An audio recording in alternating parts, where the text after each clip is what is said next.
Hello, my name is Atang, student ID 1503275 and I am a member of the group Broadway 53.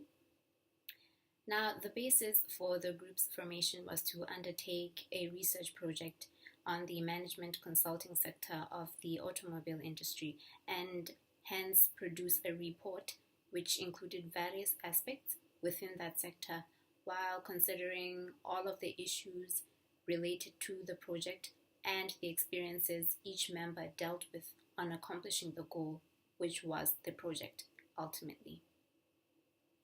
Now, I will be touching on the significant group process issue of communication and reflecting on it as well, since it was one of the most critical aspects to the group.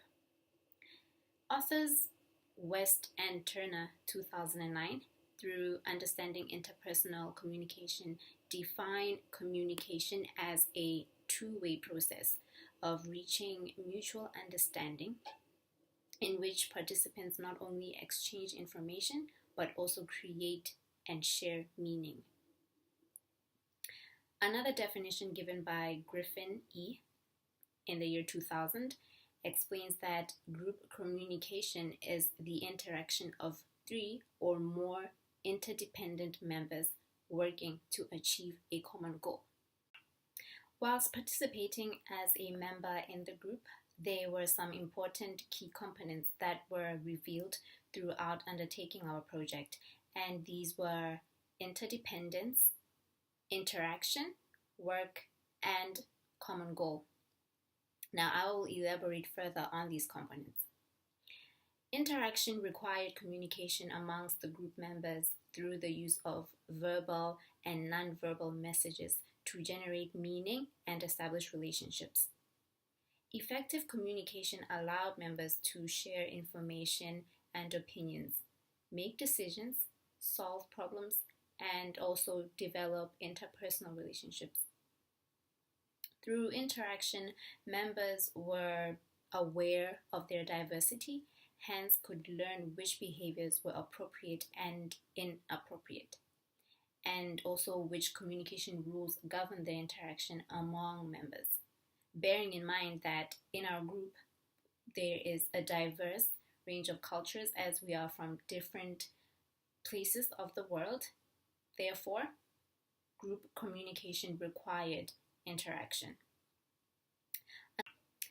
Another key component outlined was interdependence. A successful interdependent group functions as a cohesive team in which every member is responsible for doing his or her part. The failure of a single group member could and can affect the entire group, and so to Broadway 53, what it meant was that it should be clear that each member understands that they are affected and influenced by the actions of their co-members. Work involved the actual physical or mental effort used when trying to accomplish each milestone as per schedule.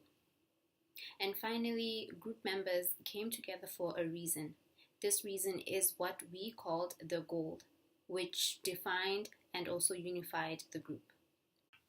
For Broadway 53 to function effectively, group members demonstrated a sense of cohesion and hence were able to communicate clearly on intellectual and emotionally mature levels. Theories identified on effective communication approaches were functional theory and systems theory. Now, functional theory was introduced by John Dewey in 2005.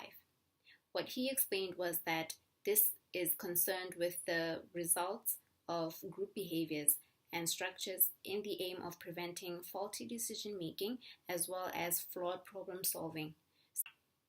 Systems theory, in contrast, implies that groups are open structures influenced by interdependent components that receives input, processes it, and produces an output, as explained by Griffin 2000. Therefore, when reflecting on systems theory, interpretation implied that at different stages in the group's processes, certain input would yield certain output. Hence, if For example, communication was based on group maintenance, then output would be cohesion as a result. And if the group's input was based on delegated tasks and roles, then the output will be productivity. Working on projects and in teams gives rise to many complexities, some of which can be anticipated, but others cannot. Problems can arise in any of the following: the work to achieve the project goals, the team itself, and the technology being used. To help make solving problems manageable within Broadway 53, behavioral techniques, for example, had to be developed to break down problems or issues into smaller parts. The major benefit of developing a systems thinking approach was that it can be applied in many ways. Therefore, it was used, for example, to facilitate the group's processes, such as it helped individual members to widen their understanding of a problem or of other people's perspectives, looking into the fact that in Broadway 53, we are a diverse and multicultural group. Like all theories, they can help us explain and predict behavior. First, theories can help us interpret and understand what happens when we communicate in groups. For example, a person from a culture such as Japan may be taken by surprise when someone from an American culture expresses anger openly in a formal meeting. If we're familiar with a theory which describes and identifies high versus low context cultures, we can make better sense of interactions like this with people from cultures other than our own. Despite the high diversity in culture, the group managed to maintain a harmonious and produced sensible project work. There were no issues to raise. The group consists of members from 3 different continents: Europe being the United Kingdom, Slovakia, and Bulgaria.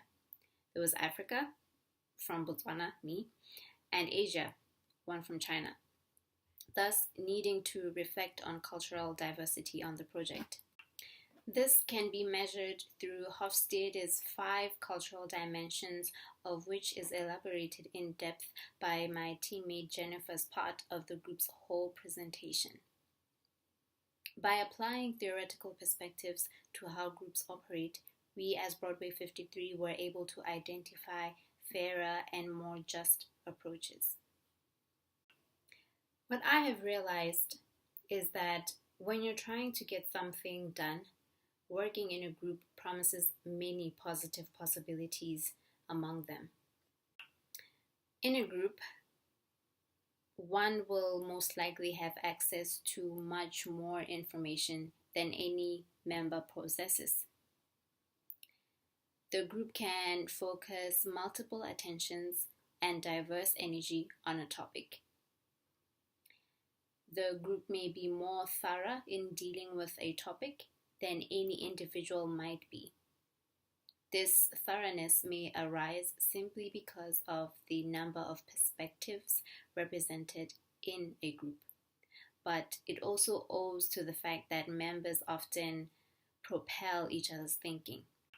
As a team, we were aware of the one disadvantage of working in a group and were determined in deterring that disadvantage.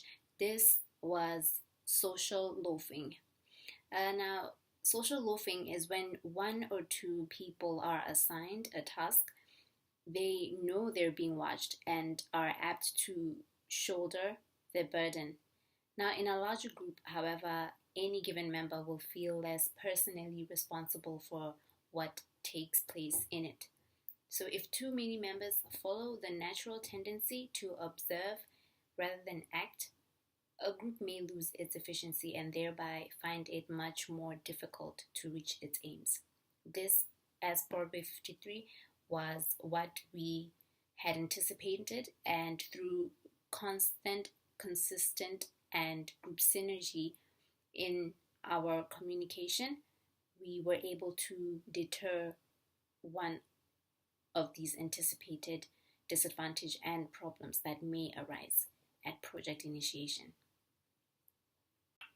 All in all, as it was, we did what the assignment required of us through engaging communicative styles, and in the process, we learned more about how small groups function and how communication is a vital part of group success, project management, group dynamics, and all significant group process issues.